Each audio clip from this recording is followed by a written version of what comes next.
Revista Espírita, 1859, ano 2, novembro de 1859. Número 11, parte C. A Alma Errante.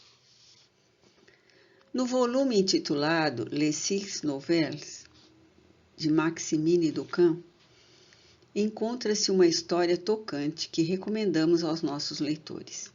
É a de uma alma errante que conta suas próprias aventuras. Não temos a honra de conhecer o Sr. Maximilien Duchamp, a quem jamais vimos. Consequentemente, não sabemos se colheu seus ensinamentos em sua própria imaginação ou em estudos espíritas. Mas, seja como for, não podia ser mais felizmente inspirado. Podemos julgá-lo pelo seguinte fragmento. Não falaremos do quadro fantástico no qual a novela é encaixada, isto é, um acessório sem importância e puramente formal. Eu sou uma alma errante, uma alma penada. Vago através dos espaços, esperando um corpo. Viajo nas asas do vento, no azul do céu, no canto dos pássaros, nas pálidas claridades do luar. Eu sou uma alma penada. Desde o instante em que Deus nos separou, dele muitas vezes temos vivido na terra, subindo de geração em geração, abandonando sem pesar os corpos que nos são confiados e continuando a obra do nosso próprio aperfeiçoamento através das existências que sofremos. Quando deixamos este hospedeiro incômodo que nos serve tão mal, quando ele vai fecundar e renovar a terra de onde saiu, quando em liberdade, enfim, abrimos as asas, então Deus nos dá a conhecer o nosso objetivo. Vemos nossas existências precedentes, avaliamos o nosso progresso realizado durante séculos. Compreendemos as punições e as recompensas que nos atingiram pelas alegrias e pelas dores de nossa vida. Vemos nossa inteligência crescer de nascimento em nascimento e aspiramos ao estado supremo pelo qual deixaremos esta pátria inferior para ganhar os planetas radiosos, onde as paixões são mais elevadas, o amor menos ambicioso, a felicidade mais constante, os órgãos mais desenvolvidos, os sentidos mais numerosos, e onde a residência é reservada aos habitantes de mundos que, por suas virtudes, se aproximaram da beatitude mais do que de nós. Quando Deus nos envia novamente a corpos que devem viver para nós uma vida miserável, perdemos toda a consciência daquilo que antecedeu a esses novos renascimentos. O eu que havia despertado readormece, não persiste mais. De nossas passadas existências restam apenas vagas reminiscências que nos causam simpatias, antipatias e, por vezes, ideias inatas. Não falarei de todas as criaturas que viveram do meu sopro, mas a minha última existência sofreu uma desgraça tão grande que é apenas desta que eu vos quero contar a história. Seria difícil definir melhor o princípio e a finalidade da reencarnação, a progressão dos seres, a pluralidade dos mundos e o futuro que nos espera. Eis agora as duas palavras, a história daquela alma. Um moço amava a uma jovem e era correspondido. Havia obstáculos opondo-se à união. Ele pediu a Deus que lhe permitisse que, durante o sono do corpo, sua alma se desprendesse a fim de ir visitar a bem-amada.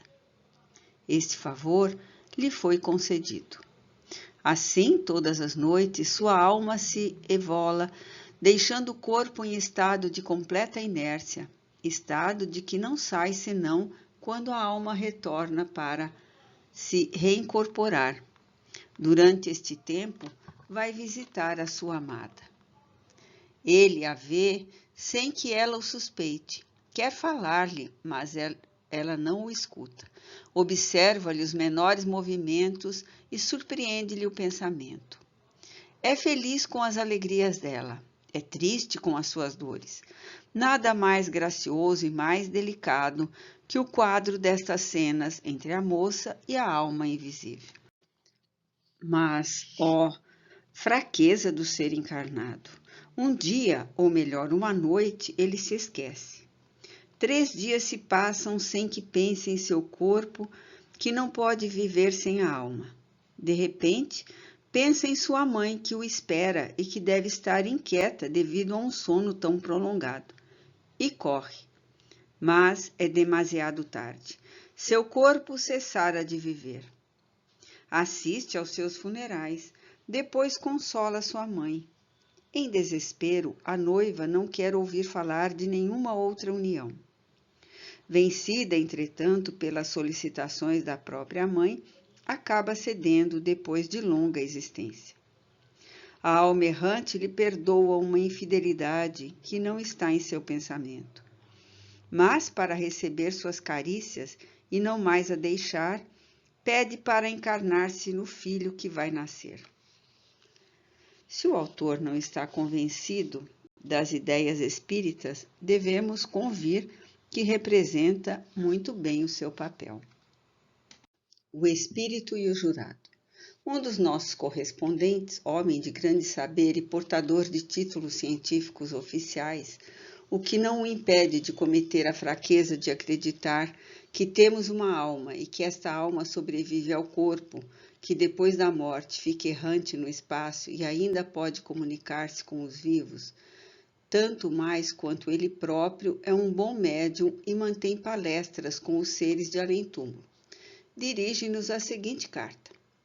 Senhor, talvez julgueis acertado agasalhar na vossa interessante revista o fato seguinte. Há algum tempo eu era jurado. O tribunal devia julgar um moço apenas saído da adolescência, acusado de ter assassinado uma senhora idosa em circunstâncias horríveis. O acusado confessava e contava os detalhes do crime como uma impassibilidade e um cinismo que fazia fremir a Assembleia. Entretanto, é fácil prever, em virtude da sua idade, da sua absoluta falta de educação e dadas as excitações recebidas em família, que fossem apresentadas em seu favor circunstâncias atenuantes, tanto mais que ele fora levado pela cólera, agindo contra uma provocação por injúrias.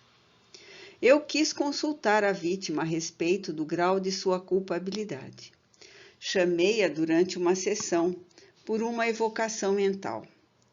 Ela me fez saber que estava presente e eu pus minha mão às suas ordens. Eis a conversação que tivemos, eu mentalmente, ela pela escrita. Que pensa do seu assassino? Não serei eu quem o acuse. Por quê? Porque ele foi levado ao crime por um homem que me fez a corte há 50 anos e que, nada tendo conseguido de mim, jurou vingar-se. Conservou na morte o desejo de vingança e aproveitou as disposições do acusado para lhe inspirar o desejo de me matar. Como sabe? Porque ele mesmo disse quando cheguei a este mundo que hoje habito. Compreendo sua ressalva diante da excitação que o seu assassino não repeliu como devia e podia, mas a senhora não pensa que a inspiração criminosa, a qual ele voluntariamente obedeceu, não teria sobre ele o mesmo poder se não houvesse nutrido ou entretido durante muito tempo sentimentos de inveja, de ódio e de vingança contra a senhora e sua família? Seguramente. Sem isso, ele teria sido mais capaz de resistir. Eis porque digo que aquele que quis vingar-se aproveitou as disposições desse moço. O Senhor compreende que ele não se teria dirigido a alguém que se dispusesse a resistir. Ele goza com a sua vingança? Não, pois vê que esta lhe custará caro. Além disso, em lugar de me fazer mal, ele me prestou um serviço, fazendo-me entrar mais cedo no mundo dos espíritos, onde sou mais feliz. Foi, pois, uma ação má, sem proveito para ele. Circunstâncias atenuantes foram admitidas pelo júri, baseados nos motivos acima indicados, e a pena de morte foi afastada. A respeito do que acabo de contar, deve fazer-se uma observação moral e de grande importância. É necessário concluir, com efeito, que o homem deve vigiar os seus menores pensamentos malévolos, até os seus maus sentimentos, aparentemente os mais fugidios, pois estes podem atrair para ele espíritos maus e corrompidos e oferecê-lo, fraco e desarmado, às suas inspirações culposas. É uma porta que ele abre ao mal sem compreender o perigo. Foi, pois, com um profundo conhecimento do homem e do mundo espiritual que Jesus Cristo disse: qualquer que atentar numa mulher para a cobiçar, já em seu coração adulterou com ela. Mateus, capítulo 5, versículo 28. Tenho a honra, etc. Simon M. Advertências de além-túmulo. O oficial da Crimeia. L'Indépendance belge, que não pôde ser acusado de excessiva benevolência para com as crenças espíritas, referiu o fato seguinte, reproduzido por vários jornais, e que por nossa vez transcrevemos com todas as reservas, pois não tivemos ocasião de constatar a sua realidade. Seja porque a nossa imaginação inventa e povoa um mundo das almas ao lado e acima de nós, seja porque o mundo no qual estamos vivendo e agimos existe realmente, é fora de dúvida, pelo menos para mim, que se produzem acidentes inexplicáveis que provocam a ciência e desafiam a razão.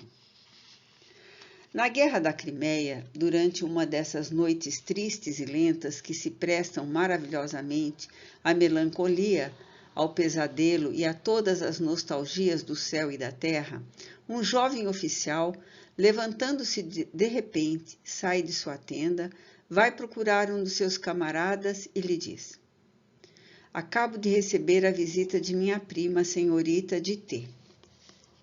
Sonhaste? Não. Ela entrou, pálida e sorridente, apenas deslizando no chão muito duro e muito áspero para os seus pés delicados. Olhou-me depois que a sua voz doce bruscamente me despertara e me disse: demoras muito, toma cuidado.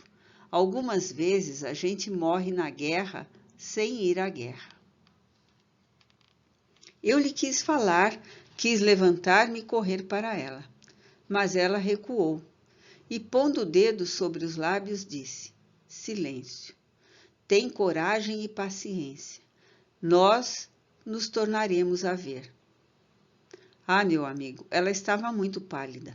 Tenho certeza de que ela está doente e de que ela me chama. Estás doido? Sonhas acordado, retorquiu o amigo. É possível. Mas o que é esta agitação do meu coração que a evoca e me faz vê-la? Os dois moços conversaram e, pela madrugada, o amigo acompanhou à tenda o oficial visionário, quando este estremeceu de repente e lhe disse: ei-la, meu amigo, ei-la diante da minha tenda.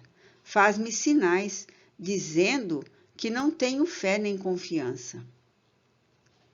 Já se vê que o amigo nada via, mas fez o que pôde para animar o camarada.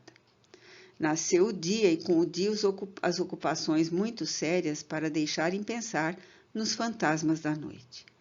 Mas, por uma precaução muito razoável, no dia seguinte uma carta partiu para a França, pedindo urgentes notícias da senhora de T.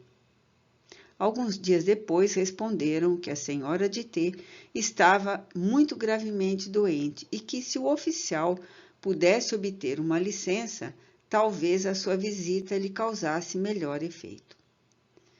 Pedir licença no momento das lutas mais rudes, nas vésperas de um assalto decisivo, dando como razão temores sentimentais, era coisa em que não se podia pensar. Contudo, creio lembrar que a licença foi pedida e concedida, e que o moço oficial ia partir para a França, quando teve mais uma visão. Esta era pavorosa. A senhorita de T, pálida e muda, deslizou uma noite para dentro da tenda e lhe mostrou o longo vestido branco que arrastava. O moço oficial nem um momento duvidou que sua noiva estivesse morta. Estendeu a mão, pegou uma das suas pistolas e arrebentou os miolos. Com efeito, naquela mesma noite, naquela mesma hora, a senhorita de T havia dado o último suspiro. Esta visão era produzida pelo magnetismo? Não sei. Era loucura? Assim fosse. Mas era qualquer coisa que escapava às zombarias dos ignorantes e às zombarias ainda mais inconvenientes dos cientistas. Quanto à autenticidade do fato, posso garanti-la. Interrogai os oficiais que passaram este longo inverno na Crimeia, e não serão poucos os que vos contarão fenômenos de pressentimento, de visão, de miragem da pátria e de parentes, análogas a esta que acabo de contar. O que se deve concluir? Nada, a não ser que eu terminasse a minha correspondência de maneira muito lúgubre e que soubesse fazer dormir sem saber magnetizar. Tecel. Como dissemos no começo, não podemos constatar a autenticidade do fato, mas o que podemos garantir é a sua possibilidade. Os exemplos verificados, antigos e recentes, de advertências de além-túmulo são tão numerosos que este nada tem de mais extraordinário que outros, testemunhados por tantas pessoas dignas de fé. Em outros tempos, podiam parecer sobrenaturais, mas hoje que se conhece a sua causa e que estão psicologicamente explicados, graças à teoria espírita, nada tem que os afaste das leis da natureza. Acrescentaremos apenas uma observação. Se este oficial tivesse conhecido o espiritismo, saberia que o meio de se ligar à sua noiva não seria o suicídio, pois esta ação pôde afastá-los por tempo mais longo do que o que ele teria vivido na Terra. O espiritismo lhe teria dito, além disso, que uma morte gloriosa no campo de batalha lhe teria sido mais proveitosa do que essa morte voluntária por um ato de fraqueza. Eis outro fato de advertência de além-túmulo, referido pela Gazete da Rádio, Hungria, de novembro de 1858. 2 irmãos israelitas de Gieck, Hungria, tinham ido a Großwarden levar suas 2 filhas de 14 anos a um internato. Durante a noite seguinte à sua partida, outra filha de um deles, de 10 anos de idade, que ficara em casa, levantou-se sobressaltada e chorando. Contou à mãe que vira, em sonhos, o pai e o tio cercado por vários camponeses que lhes queriam fazer mal. A princípio, a mãe não ligou nenhuma importância a estas palavras. Vendo, porém, que não podia acalmar a criança, levou-a à casa do Maire, que esse Maire é chefe da comuna encarregada da administração e da polícia local e rural, bem como do registro civil. Local onde a menina contou novamente o sonho, acrescentando que reconhecera entre os camponeses 2 de seus vizinhos e que o fato se passara na orla de uma floresta. Imediatamente o Maire mandou verificar na casa dos 2 camponeses que realmente estavam ausentes. Depois, para se assegurar da verdade, mandou outros emissários na direção indicada, que encontraram 5 cadáveres nos confins de um bosque. Eram os 2 pais com as filhas e o cocheiro que os conduzia. Os cadáveres haviam sido atirados sobre um braseiro para se tornarem irreconhecíveis. Logo a polícia começou a fazer pesquisas. Prendeu os 2 camponeses designados no momento em que procuravam trocar dinheiro manchado de sangue. Na prisão confessaram o crime, dizendo que reconheciam o dedo de Deus na pronta descoberta do seu crime. Os Convulsionários de Saint-Médard. Sociedade, 15 de julho de 1859. Notícia. François Paris, famoso diácono de Paris, morto em 1727, aos 37 anos de idade, era filho mais velho de um conselheiro do parlamento. Naturalmente, devia sucedê-lo no cargo, mas preferiu abraçar a carreira eclesiástica. Quando da morte do pai, deixou os bens para o irmão. Durante algum tempo, ensinou o catecismo na paróquia de São Cosme, encarregou-se da direção dos clérigos e lhe fez conferências. O cardeal Noailles, a cuja causa estava ligado, quis nomeá-lo cura dessa paróquia, mas sobreveio um obstáculo imprevisto. O padre Paris consagrara-se inteiramente ao retiro. Depois de ter experimentado diversos cemitérios, fechou-se numa casa no bairro de São Marcelo. Lá entregou-se à prece, às práticas mais rigorosas da penitência e ao trabalho manual. Fazia meias para os pobres que considerava como seus irmãos. Morreu nesse asilo. O padre Paris havia aderido ao apelo da bula Unigenitus, interposta pelos 4 bispos. Ele renovou seu apelo em 1720. Por isso devia ser descrito diversamente pelos partidos opostos, tendo que fazer meias, produzir livros muito medíocres. Dele possuímos explicações da Epístola de São Paulo aos Romanos, da Epístolas aos Gálatas e uma análise da Epístola aos Hebreus, que pouca gente lê. Seu irmão mandou erigir-lhe um túmulo no pequeno cemitério de Saint-Médard, onde iam fazer preces os pobres que o piedoso diácono havia socorrido, alguns ricos que tinham edificado, algumas mulheres que tinham instruído. Houve curas que pareceram maravilhosas e convulsões que foram consideradas perigosas e ridículas. A autoridade foi obrigada a fazer cessar esse espetáculo, determinando o fechamento do cemitério a 27 de janeiro de 1732. Então, os mesmos entusiastas passaram a realizar suas convulsões em casas particulares.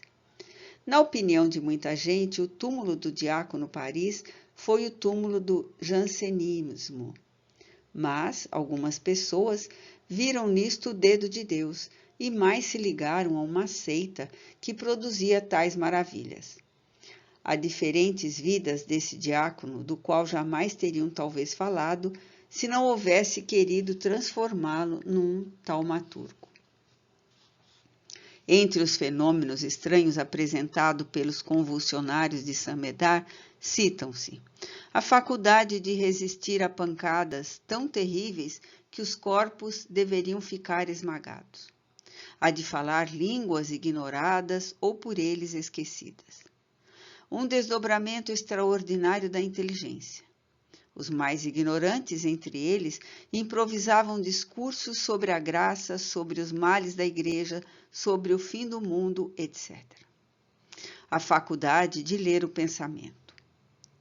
Postos em contato com os doentes, experimentavam as dores destes e exatamente nos mesmos lugares. Nada mais frequente do que ouvi-los predizer diversos fenômenos anormais que deveriam sobrevir no curso de suas doenças. A insensibilidade física produzida pelo êxtase deu lugar a cenas atrozes. A loucura chegou a ponto de realmente crucificarem vítimas infelizes, de lhes fazer sofrer todos os detalhes da paixão do Cristo. E estas vítimas, o fato é atestado pelas mais autênticas testemunhas, solicitavam as terríveis torturas, designadas entre os convulsionários pelo nome de grande socorro.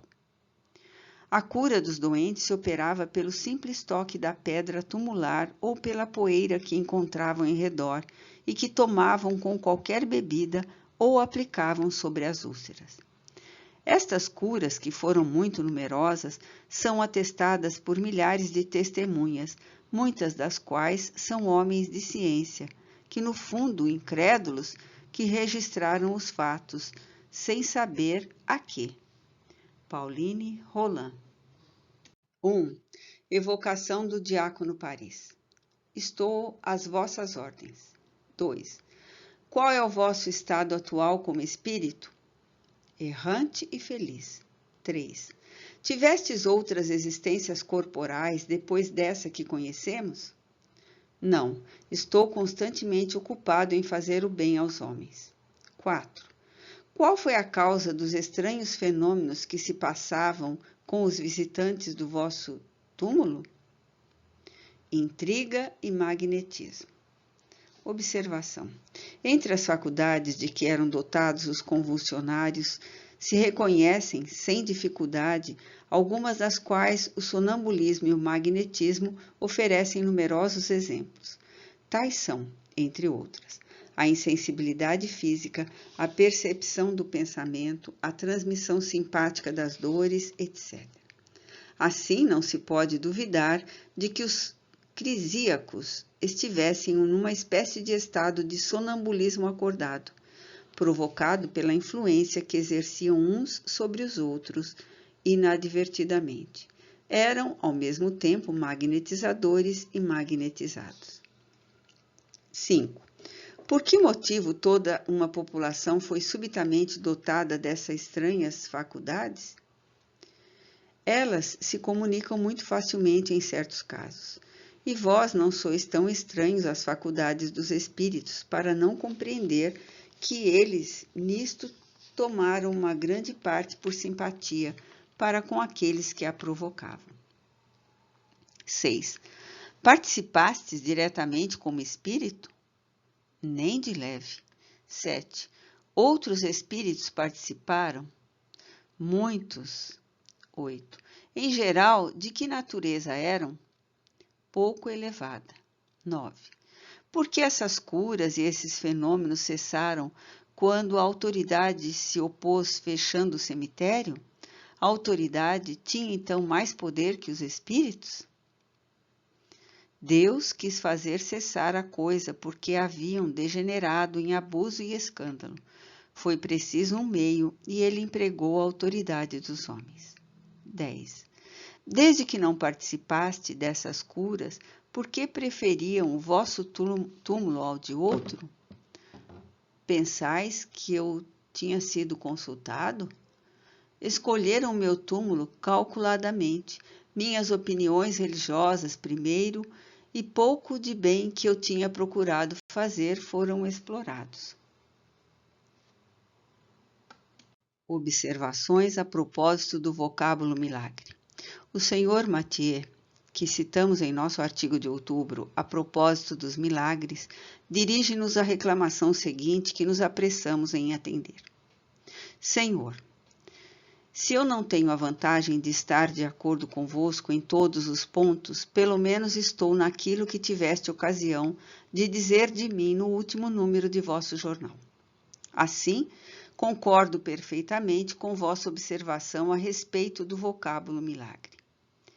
Se dele me servi em meu opúsculo, tive o cuidado de dizer, ao mesmo tempo, a página 4, convencido de que o vocábulo milagre exprime um fato produzido fora das leis conhecidas da natureza. Um fato que escapa a toda explicação humana, a toda interpretação científica. Supunha, assim, indicar suficientemente que dava ao vocábulo milagre um valor relativo e convencional. Parece-me, desde que tivestes o trabalho de me censurar, que me enganara. Em todo caso, conto com a vossa imparcialidade para que estas linhas que tenho a honra de vos dirigir encontrem acolhida no vosso próximo número. Não me sinto agastado, uma vez que os vossos leitores sabiam que eu não quis dar ao vocábulo em questão o sentido que lhes censurais, e que houve inabilidade da minha parte ou mal entendido da vossa, talvez mesmo um pouco de uma e de outra coisa. Recebei, etc. Mathieu. Como dissemos no nosso artigo, estávamos perfeitamente convencidos do sentido em que o Sr. Mathieu havia empregado o vocábulo milagre. Assim, nossa crítica, de modo algum, visava a sua opinião, mas ao emprego do vocábulo, mesmo nas suas mais racional acepção. Há tantas pessoas que não veem senão a superfície das coisas e que não se dão ao trabalho de aprofundá-las, o que não as impede de julgar como se as conhecesse. Que um tal título dado a um fato espírita poderia ser tomado ao pé da letra, de boa fé por uns, de má fé pelo maior número. Nossa observação a esse respeito é tanto mais fundada quanto nos lembramos de ter lido algures, num jornal cujo nome nos escapa, um artigo onde aqueles que gozam da faculdade de provocar fenômenos espíritas eram classificados por irrisão como fazedores de milagres, e isto a propósito de um adepto muito zeloso que estava, ele próprio, convencido de os produzir.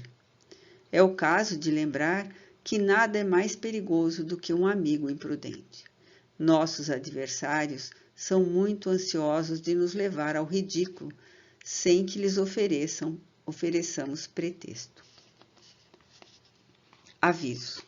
A abundância de matéria não nos permite inserir neste número do Boletim da Sociedade Parisiense de Estudos Espíritas. Dá-lo-emos no mês de dezembro, num suplemento, juntamente com outras comunicações que tivemos de adiar por falta de espaço. Allan Kardec.